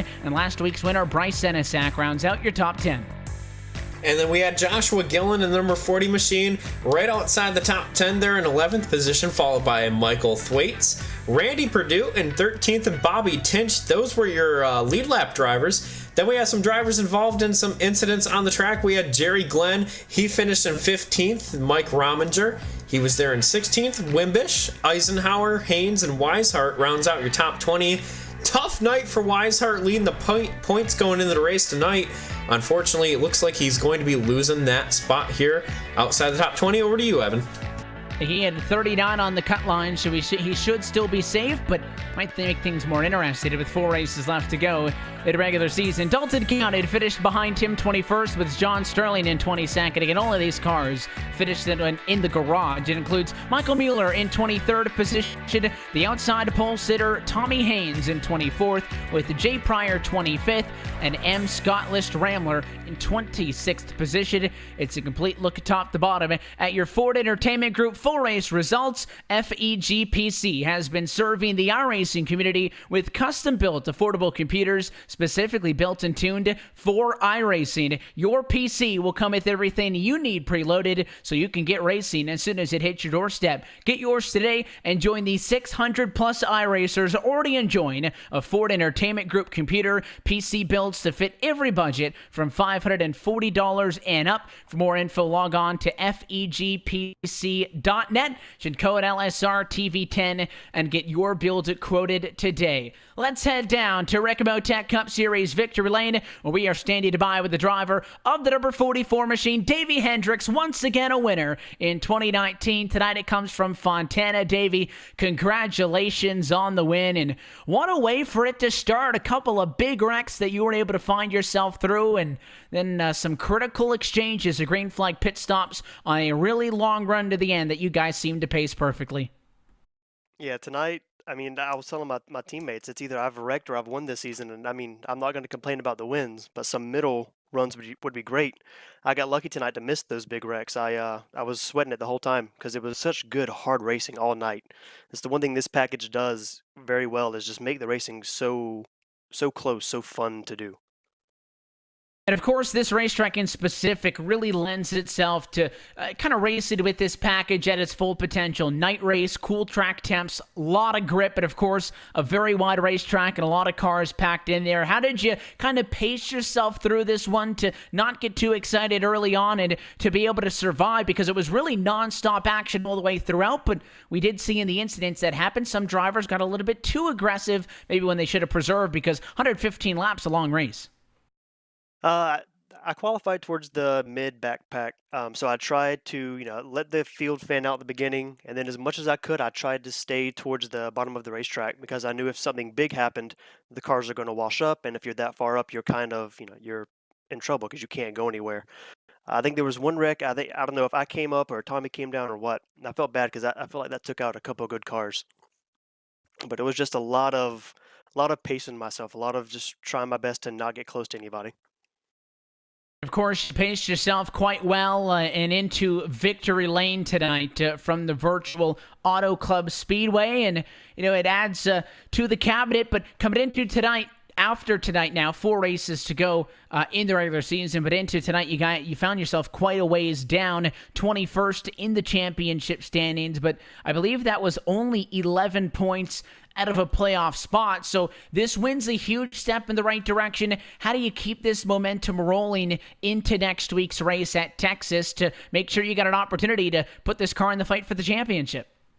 I know when I won at Charlotte, my speech was, I need to just try and stay out of trouble as best I can, and then I go out to Indy and get wrecked in the end. But it's just more of that. I don't know if I need to just stay back farther in the pack longer or what, but I need to stop getting in crashes that other people have kind of caused, so I can at least try and get middle of the pack runs, top 10s, just some kind of consistency in these last couple races. Well, you've won 2 of the 6 races so far this season, Davey, and with a handful more to go in the regular season, the stats would suggest that you guys are not done yet. But it was a really hard-fought night. We'll let you get out of here and celebrate. Before we do, as always, sponsors and shout-outs and all that good stuff. Who makes it happen for the 44? I've definitely got to thank all of our sponsors here at Extreme, Ricmotech for being, the main sponsor of the Cup, but also to Premier Private Car Service, Doug Designs, all you guys up here in the booth, that put on such a great show for us. I got to thank my teammates. Tonight it was Darren Clement and Dalton Keldon. I'm happy me and Darren got a 1-2 finish. He was mad at me. He was hot for a bit because I wasn't helping push him. But towards the end of the race, it was just every man for himself. But I'm glad we were able to get a 1-2 finish for performance. You put on a show for all of the folks at home. Again, Davey, we appreciate your time. Congratulations on the win, and we'll see if you can pick it up in a Lone Star State. Catch you next Thursday. See y'all later. The race winner tonight from the Virtual Auto Club Speedway passed things down. He mentioned his teammate Darren Clement there, who comes home P2 tonight. Trackside with him is Steve. Darren, what an impressive run it was for you in that number 32 machine. You started P21, finished P2. Talk about the night overall. Well, I was just coming in here trying to hope for a good points night. I have had a rough start to the season, so coming up with a P2 is great. Got with Ed Morris prior to the race and said, hey, let's work together as a team, try to work our way up through the field, and it worked great. Enjoyed running those last 20 laps side by side with him. Me and him are both comfortable running around each other. It showed, and what a finish. Well, those last 20 laps or so, we saw really the entire top five really jostling for position. Is there anything you could have done different in that number 32 machine? Could you come away with the win, or are you just happy with that second place? I'm happy with second place. Really, the only way I was going to possibly come away with the win is if I just kind of got to the top and tried to get around Ed on a line that on the old tires it wouldn't stick. Well, looking at the replay here, as a driver in that number 32 machine, you were really right on people's bumpers all night long, making those passes. Talk about how tough it was with the lack of downforce on the front of your car here, trying to make the passes, getting aero tight. What did you have to do differently moving through the field as a driver that was up in front all night long? When I got shuffled back there, I had to actually, kind of back up my corner a bit just so that I could settle the front so I could have that more momentum run off and be able to catch the guys down the straight to set them up for the next corner entry. Yeah, definitely. Working traffic was definitely probably one of the biggest keys to this race, and you did it pretty well there, obviously, coming away with that second place position here. But Darren, before we head off to our third place finisher, who made it happen for that number 32 machine tonight? AB Nation is a sponsor on the cars, or for the team, rather. I got our low line paint on tonight. That's Gary May, also Extreme, Ricmotech over here sponsoring the series. Just enjoy Extreme and what they do here. Well, congratulations on coming away with that second position here. You're right towards that cut line. Looks like a solid night for you. Good luck next week over at Texas. And now I'm making the trip down pit road here to the number 7 machine, Ed Morris. Ed, you there with me, brother? Yeah, I got you. Well, Ed, it looks like you worked your way through the field all night long. You were able to come in third position after starting in 18th. Talk about the last couple laps there, side by side with Darren, Tyler, all the guys up in the top 5. Yeah, it was wild. I mean, there was no room for mistakes there. I've been racing around Darren for quite a while, and I know he can hold his line and stuff like that. So I was pretty comfortable right there. But it was edge of your seat racing. It was real tight. Well, going into next week, we're going to Texas, a very, very different track from Auto Club, and then, of course, very different from Indianapolis. What do you do going week to week when you got to carry over some type of strategy when the tracks are so different? And we've got a very diverse schedule here for the rest of the season. What do you do next week in preparing for the next race? Practice, just try to get as much of it as you can in, work strategies and work with the team and see what we could do. The track's going to drive a whole lot different. We're not going to be able to depend so much on the aero draft package as we are here at Auto Club. So we'll be looking more at saving tires and fuel strategy. Well, talking about strategy here, what was the strategy here tonight at Auto Club? We were watching up from the booth. We saw everybody come into pit road pretty much together. As a driver, what were you thinking? What were you trying to do out there to make sure you did right in order to stay up on track position? stay clean and stay in the draft. Yeah, I hear you for sure. Because the tire fall off wasn't tremendously bad tonight, so the draft is where it was at. So as long as you stayed in the draft or you had a couple cars around you to be able to keep the momentum up, you were fine. But if you got caught on pit road by yourself and you got out there by yourself, it could be detrimental. Well, coming into this race, you were sitting there in 10th in the points. So it looks like you might be able to move up, maybe even 2-3 spots there going into next week, coming to Texas. But for that number 7 machine, who makes it happen? Who do you have to shout out to? Yeah, I'd like to thank the whole team, Primetime Motorsports, man, all the guys that come out every week and work hard. It's phenomenal the work that these guys put in. I really appreciate them all being here and support. I'd like to thank all the sponsors too.